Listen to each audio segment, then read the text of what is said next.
del derecho constitucional, administrativo, penal. Abogado Cartuche, bienvenido. ¿Cómo mira usted esta situación de Ecuador? Una recesión económica que nos afecta a todos y graves amenazas que se ciernen al futuro. En primer lugar, muchas gracias, Gustavito, Rosanita, un abrazo cordial y un saludo fraterno desde el movimiento Pachacuti, y realmente a quienes nos escuchan y a quienes nos ven por este prestigioso medio de comunicación. En realidad sí, estamos viviendo una crisis que nos afecta no solamente al sector urbano, sino al campo y a la ciudad, y los más afectados somos los del campo, quienes hemos tenido que salir del campo a la ciudad, y luego de la ciudad hemos hecho puente para ir migrando hacia el otro país, porque no hay espacios ni creación de fuentes de empleabilidad, que afecta esta lacra, cada vez va creciendo más y no hay horizonte que podamos salir de esta crisis económica. Cada vez se han aumentado impuestos, se ha aumentado aquí un impuestos del IVA del 12 al 15% y los resultados son negativos. No sabemos en qué se invirtió ese dinero, es necesario fiscalizar desde ese punto de vista para poder descubrir a dónde se está destinando los dineros que están recaudando por parte del Estado ecuatoriano. Entonces esa es nuestra propuesta, que vamos y estamos hoy en este proceso electoral como una lucha más, que desde donde nosotros hemos levantado nuestra voz de protesta, para hacer que todo lo que es las políticas públicas se conviertan en derechos para los ecuatorianos y ecuatorianos. Hay un gravísimo problema en el país de falta de oportunidades, de falta de empleo, que afectan a todo nivel. Afectan a las personas del campo, del agroecuatoriano, afecta a los ciudadanos, afecta a las personas con educación, a las personas sin educación, a las personas con especialización. Cuántos jóvenes con maestrías, con PhDs, no pueden dedicarse a las labores para las que se han preparado. Así es, realmente por eso nosotros apuntamos en nuestros ejes de legislación, apuntamos netamente al sistema educativo, pero viendo desde otro punto de vista, un sistema educativo que requiere de una reforma integral para romper la brecha que diferencia entre la educación rural y la educación urbana. ¿Cuáles son los más afectados? La educación rural. Pero recuerden que en el tiempo de la pandemia nos dejaron dos enseñanzas.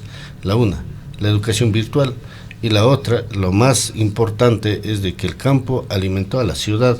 Entonces, partiendo desde esos dos puntos fundamentales, nosotros planteamos la reforma integral al sistema educativo. Primero, una reforma integral a la Ley Orgánica de Educación Intercultural, para exigir presupuestos, para exigir estabilidad laboral, para exigir la recategorización de los docentes, porque no puede ser que todavía a estas alturas tengamos que docentes contratados tengan que estar trabajando bajo condiciones del gobierno, condiciones del Ministerio de Educación que no responden a sus intereses políticos, les dejan en la desocupación.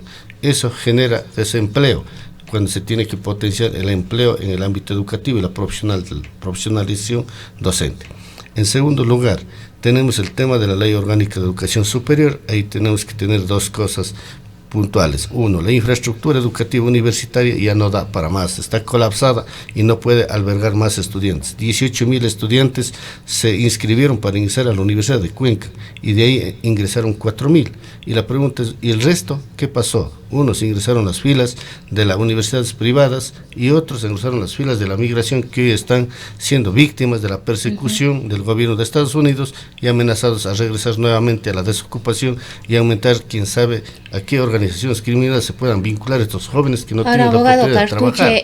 Sin duda alguna es urgente una mejora y atención a la educación en todos sus niveles, empezando desde la educación básica para terminar con la educación superior, que también necesita que se le preste atención. Sin embargo, vemos que tenemos profesionales de altísimo nivel que incluso han venido ya con sus posgrados a nivel de maestría, a nivel de doctorado, y aún así no logran conseguir empleo, y si lo hacen con suerte no está dentro de sus áreas de estudio, y a lo mucho vienen a ganar el básico. Es decir, el problema del empleo no pasa únicamente por la buena formación que puedan tener nuestros profesionales o futuros profesionales.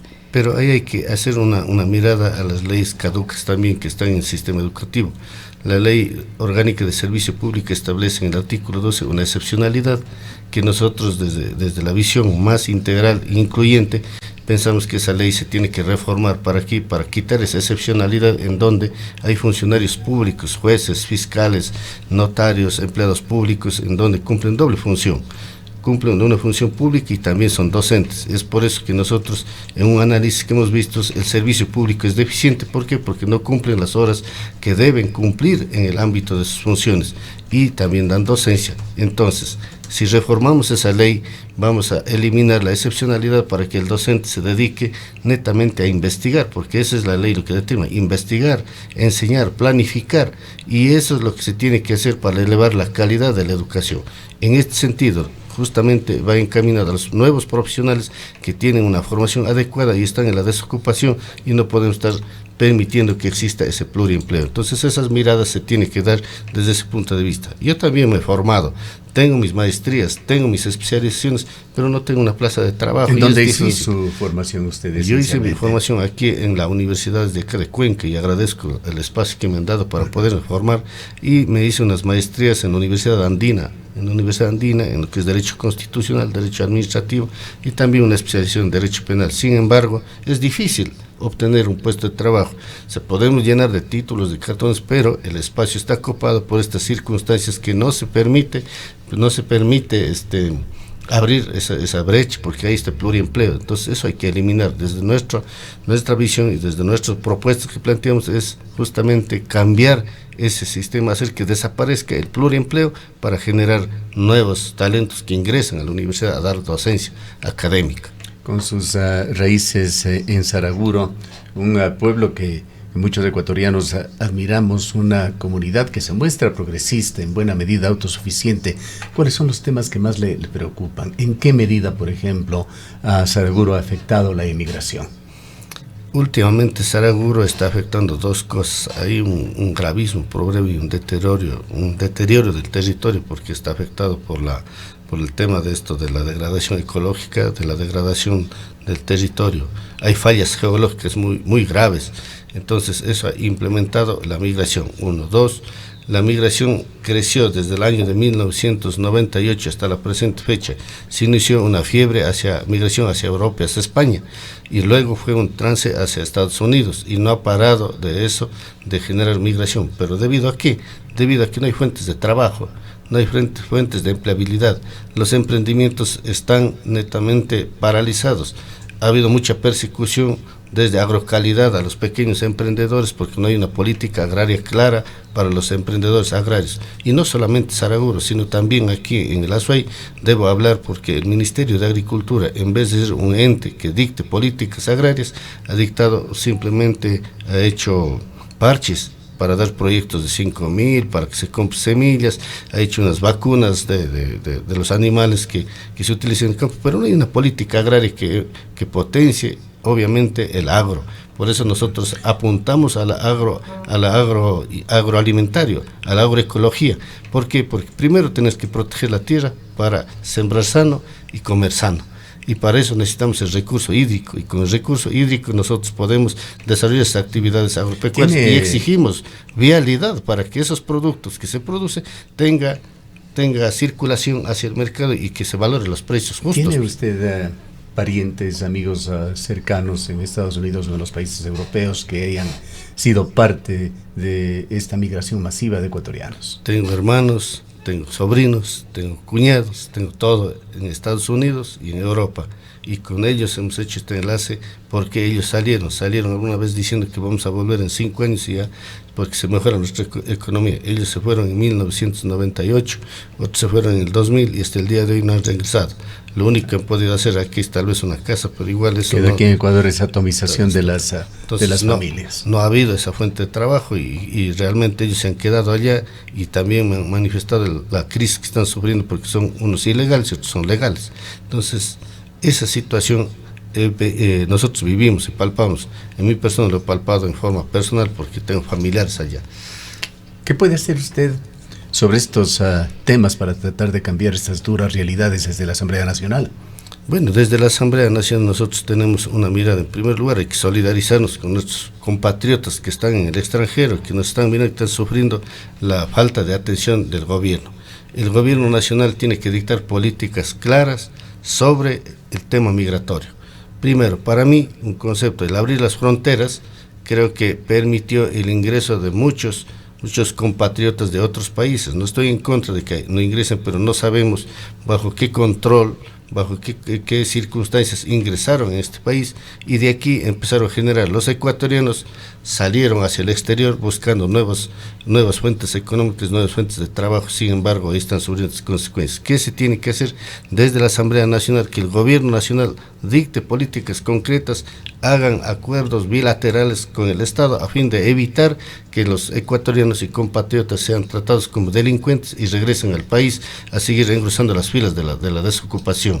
Las oportunidades que se han dado se tienen que ver de otro punto de vista. No podemos hacer que un gobierno se quede indolente con el dolor de las familias, de los jóvenes, de los ecuatorianos que están por regresar porque no han tenido las oportunidades laborales. No es posible que aquí que digan que lleguen en el Ecuador y se van a entregar un chip, un teléfono para que se puedan regresar a sus casas. ¿Y dónde queda la empleabilidad? ¿Dónde quedan las fuentes de ingreso? ¿Dónde quedan las oportunidades que no se dan en este país? Hay que limpiar la corrupción, porque la corrupción es la base esencial para que se genere empleo. Otra de las circunstancias, el Estado no puede ser deudor de los proveedores, está debiendo a los proveedores y esos proveedores no pueden trabajar o mantener esos emprendimientos porque tienen que ir a la desocupación por falta de pago y las obligaciones del Estado. Hay muchas cosas que hacer en la Asamblea Nacional, no es un discurso venir a decir ya hemos hecho o vamos a hacer o sacar unas fachadas en las campañas ofreciendo cosas que no se pueden cumplir y no se han hecho hasta la actualidad. Ahora, doctor Cartuche, quizás hay un tema que vale la pena aclarar, que surgió en el debate de los candidatos a la presidencia de la República, cuando se le cuestionaba a Leonidas Issa respecto de las distintas protestas y manifestaciones y las pérdidas que había generado esto al país. Leonidas Issa habló de que pusieron $200 millones. Entonces ha habido muchos cuestionamientos por parte de los ecuatorianos, de las ecuatorianas, consultando de dónde salieron estos $200 millones de dólares para financiar. Se dio a entender en ese momento, sé que ha habido algunas aclaraciones de parte del propio candidato respecto de este tema, para financiar estas protestas. ¿Qué nos puede decir usted al respecto? Falso, porque nuestras protestas no son financiadas por nadie. Nosotros hemos protestado, yo he estado en las calles, yo he estado en los páramos y nadie nos ha financiado. ¿A qué se refería Leonidas Issa cuando dijo pusimos $200 millones? Se refería que a través de las protestas se logró que esos 200 millones se frenaran, o sea, en el aspecto del que estamos peleando. No que las protestas costaran los 200 millones, es al revés, sino que la interpretación política y la mala fe hace justamente que se entienda desde ese punto de vista. Pero quienes hemos estado en nuestras luchas, en nuestras protestas, y hemos estado en los páramos, en las calles, sabemos muy bien de dónde nosotros y cómo soportamos, a través de la minga, a través de la solidaridad.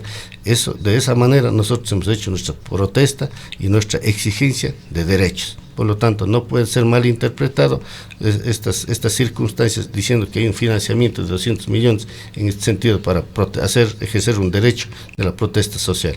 Como estamos en tiempo de campaña, todo lo tergiversan, todo lo quieren llevar a la contra, porque Leonidas Issa en este momento está subiendo en sus encuestas y hay la gran posibilidad de que podamos llegar a la segunda vuelta electoral y vamos a estar en la segunda vuelta. ¿Qué reflexiones ha hecho usted, abogado Cartucho? Usted es activo en política por muchos años, fue muy activo hace una década aproximadamente.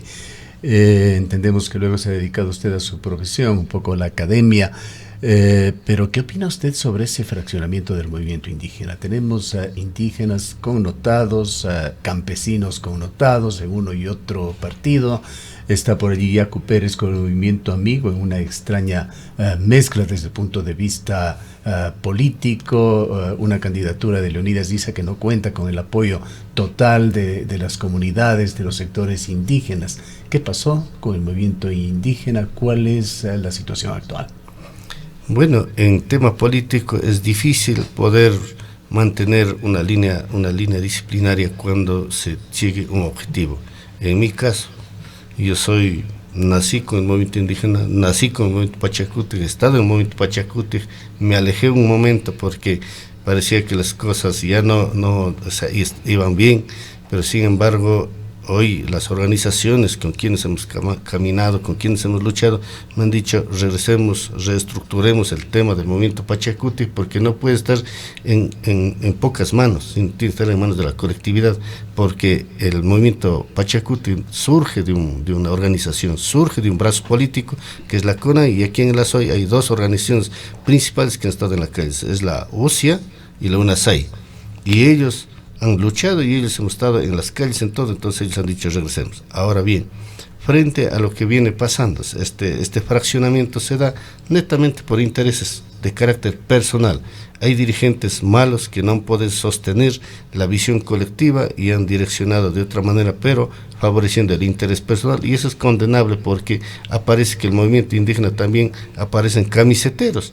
Y en el ASOI sí hay camiseteros, hay que decirlo con nombres y apellidos, que han utilizado la bandera del movimiento Pachacuti y hoy están enfilando los partidos de la derecha, haciendo que de la izquierda hacia la derecha, aunque nosotros vamos hacia más allá dentro del partido de la izquierda. Nosotros creo que lo comunitario, lo colectivo debe ir posicionándose en esta nueva corriente de movimientos y partidos políticos. Para finalizar, abogado Cartuche, y es una pregunta que nos piden desde el Cantón Sixi que le hagamos esto a propósito de una entrevista que transmitimos en nuestro noticiario de la noche de ayer al abogado Sebastián López, quien se ha convertido en un defensor ad honorem de algunos afectados. Él habló sobre la realidad de los jubilados en el maltratamiento que reciben del Instituto Ecuatoriano de Seguridad Social, una cantidad importante de personas que se encuentran con enfermedades catastróficas que han sido absolutamente abandonados a su suerte por el Instituto Ecuatoriano de Seguridad Social. Nos piden preguntarle qué hará usted desde la Asamblea para mejorar la realidad de los jubilados en el tema de pensiones y en atención de salud.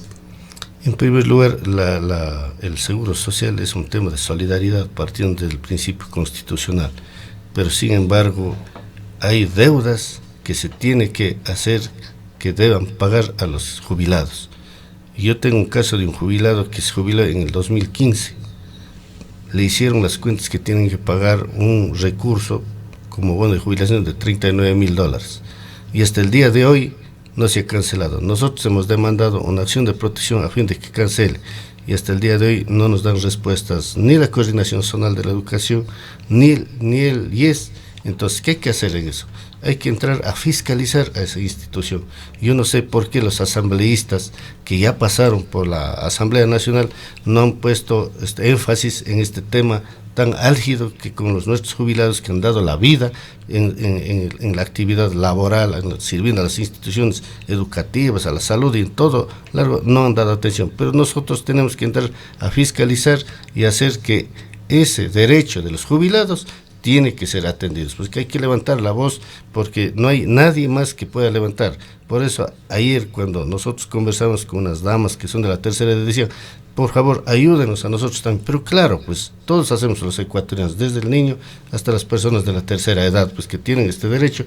Entonces, una de las actividades que tenemos que hacer es fiscalizar y luego legislar. Si tenemos que cambiar esa ley, hacer una nueva ley, o sea, no mejorarla, tenemos que hacer, porque leyes existen, una gran cantidad de leyes que se ha generalizado, pero no se aplica. Pues, ¿para qué vamos a seguir creando leyes si podemos ir mejorando? En este caso, el tema de la seguridad se tiene que cambiar, tanto para el seguro campesino como para el seguro universal. Y ahí están nuestros jubilados y nuestros trabajadores también.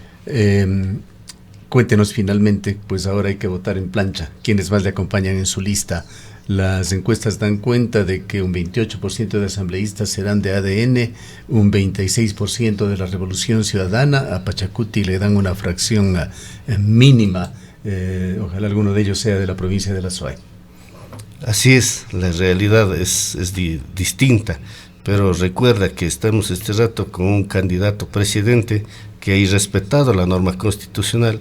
Hay un asambleísta de aquí que está botando la casa por la ventana, está haciendo disfrazar a las mujeres para salir a bailar, para ganar protagonismo político. No sé si eso es parte de la legislación o es vergüenza provincial, porque eso se tiene que mirar, eso se ve en las redes sociales. Entonces, Si estamos en desventaja, obvio que los pueblos de abajo siempre tenemos esa desventaja y no podemos jugar en la misma cancha. ¿Quiénes te acompañan en su lista? En mi lista acompañan la compañera Dolores Arrey, que es una abogada joven de la urbanidad. Yo represento la ruralidad, la doctora representa la urbanidad. Está la compañera Adriana Barros, que también es una joven activista por los derechos de la mujer. Está el compañero Freddy Quilamba, quien como tercer candidato es un dirigente de SIGSI. Está la compañera Esther Tigre de la parroquia El Valle.